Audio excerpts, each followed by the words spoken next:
Hello and welcome. My name is Roy Andersen. I'm the author of 7 books about how children learn and how school and society work.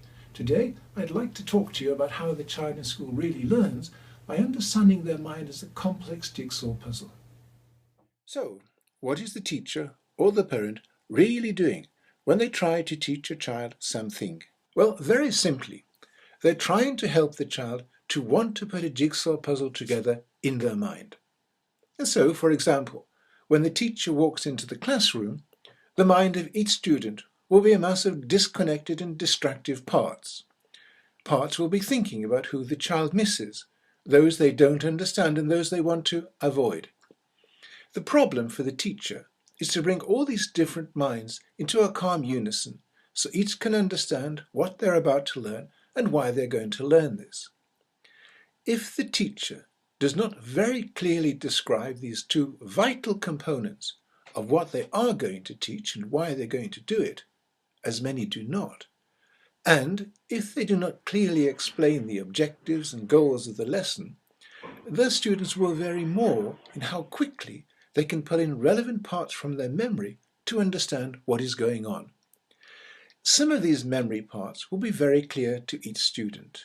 Some will be vague and distant, and some parts they know they should have but do not, either because they did not commit these to memory or because they were unable to keep up with previous lessons for one of many, many reasons.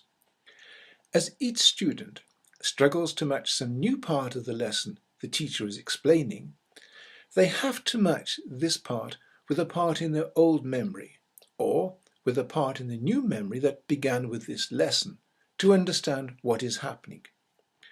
So, as the lesson unfolds, each child will struggle to match each new part of information to a part in their memory, while at the same time struggling to avoid those distractive parts that are interfering with this.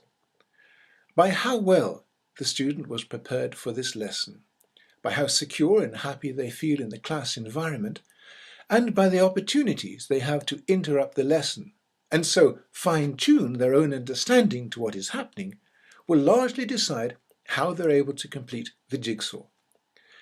A very, very few of all the students in the class will actually complete this jigsaw. Most will not.